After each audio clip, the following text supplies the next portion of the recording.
fi daal kenn mënu fi def sa liggéey correctement loolu nañu gis fii si cité Kër Góor gi ñu ngi dàq jinnu ba si biir fi ñuy wax Mermoz dëgg yàlla la situation est très tendue maintenant trop mais suñu internet 313 digital jalan nanu ko voilà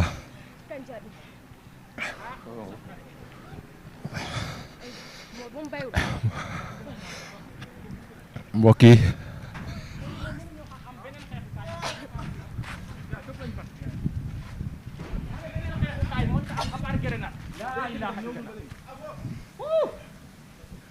laa ilaaha illallaah waaw mais moom kii fi ne la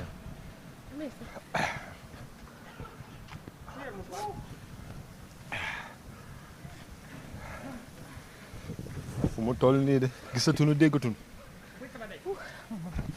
say ke mënu ma wax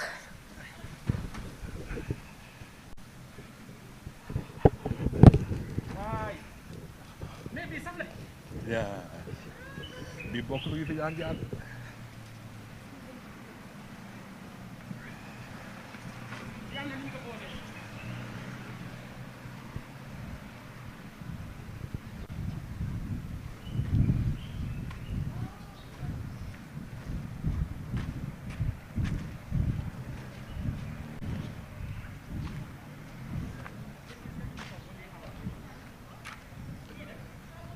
non non foofu non. voilà mbokk internet 313 digital comme ni ngeen ko gisee noonu métti na trop fii si cité Kër Góor gi léegi dooleetuñu manifestant yi lacrymogène journalistes yi dañ koy dóor léegi journalistes yi daal ni visé ba mu jekk rek rafetal rek bàyyi mu dem. Métti na trop voilà je viens de rappeler que sànq gis nañ fi député yi F24 doon def seen benn conférence de presse bu ndaw ngir soutenir na kii di seen ñi koy wax Ousmane Sonko. Voilà situation bi métti na trop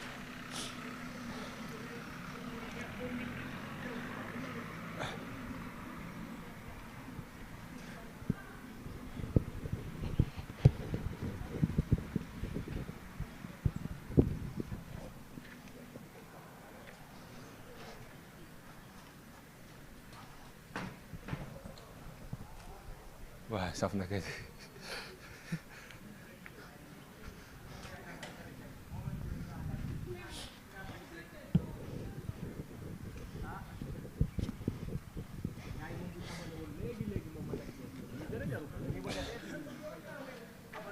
voilà suñu mbokk internet yi gis ngeen noonu manifestant yaay sànni saa bul sànni fii journaliste yi fi nekk bul sànni waa ji buñ ko doole dañuy sonn rek.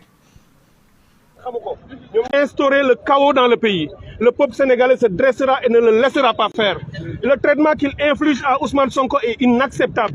Aucun leader politique depuis l'indépendance du Sénégal n'a jamais vécu ce qu'il est en train de vivre aujourd'hui. On le persécute, on le violente, on le met dans des camions blindés, on enferme sa maison. Sa famille ne sort pas, c'est comme une résidence surveillée. Et personne n'a le droit d'assigner un leader en résidence surveillée sans une décision de justice. Donc le traitement qu'on lui donne est un traitement totalement illégal. Aujourd'hui, ceux qui violent la loi, qui violent la Constitution et les droits au Sénégal, c'est le président Macky Sall et son administration. C'est cela qu'on est en train de lui dire, pour lui dire qu'on ne reculera pas.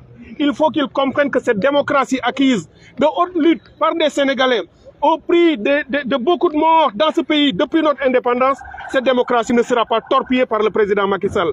Aujourd'hui, il violente les opposants, il violente la presse, il violente les activistes. Pour un oui, pour un non, on arrête des gens. Il y a des centaines de personnes dans les prisons. Pourquoi? Parce qu'il va aller à un troisième mandat qu'il n'aura jamais.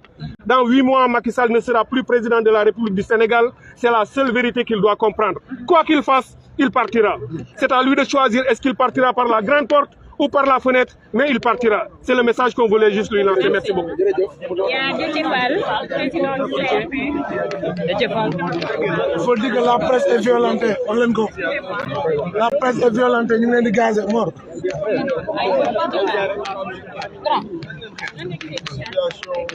Très regrettable pour une démocratie majeure comme le Sénégal. Nous avons connu plusieurs élections depuis lors et pourtant on n'a jamais connu autant de violence, surtout autant de violence à l'endroit de leader politique, le président Ousmane Sonko, président du PASTEF.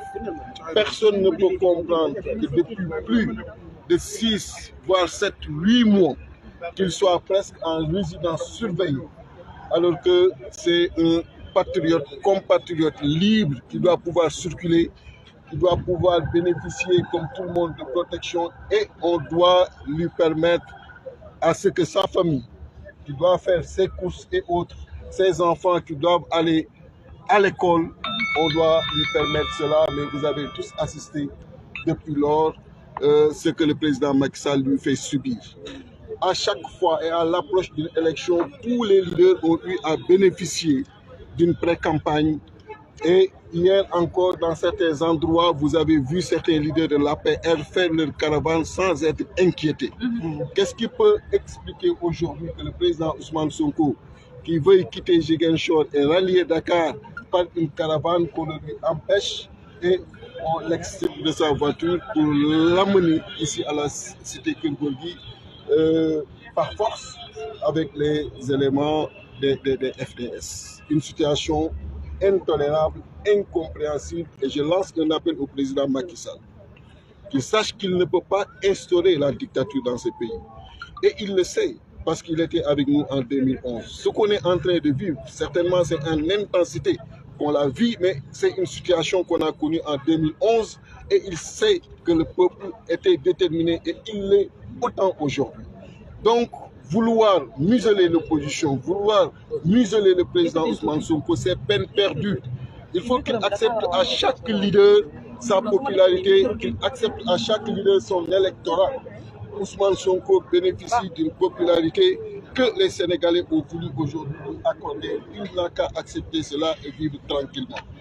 Nous allons vers une compétition électorale qui doit donner la libre participation à chaque citoyen qui le désire. Et in fine, ce sont les peuples, ce sont les populations sénégalaises qui doivent choisir le dirigeant. Et il ne peut pas se substituer à ce peuple-là, à vouloir, avant même les élections, leur choisir des candidats et aujourd'hui vouloir, dans ces circonstances, engager un dialogue. Je pense que quand même, il y a lieu à ce recul. En tout cas, nous, de Yewwi Askan Wi, comme de F24, nous restons plus que jamais mobilisés et déterminés. On était là-bas tout à l'heure, on n'était même pas à 500 mètres d'ici. Vous les avez vus, ils nous ont chargés, casés. On est encore là et on compte rester ici parce que pour nous, il faut nécessairement que le président Ousmane Sonko soit libéré parce que ça, c'est une prise d'otage qui ne dit pas son nom. Quand on te prend de force et on t'amène chez toi et que tu es barricadé et même ceux qui veulent te rendre visite ne peuvent pas le faire, c'est extrêmement grave dans ce pays-là. Le président Macky ne l'a pas subi. Tous les autres opposants, on était là, ne l'ont pas subi. Ça fait 19 ans de présence. Nous avons vécu au moins 2 alternances et nous savons comment ça s'est passé. Et nous savons en son temps comment l'opposition et le pouvoir ont eu à cohabiter de façon responsable. Et ce qui était en exercice du pouvoir, ce qui était les présidents de la République, nous savons comment ils ont eu autant de respect pour les opposants et comment ils ont eu à les ménager pour qu'ils puissent exercer le devoir d'opposer. Ce qu'aujourd'hui le président Macky Sall ne veut pas faire, mais c'est à nous, et c'est le cas aujourd'hui, de nous mobiliser et nous allons justement faire face à cette dictature rampante. Oui, mais bien évidemment, bien évidemment. Vous avez eu à le joindre au téléphone? Mais bien évidemment. Donc on n'a pas séquestré, confisqué ces deux téléphones comme on le dit.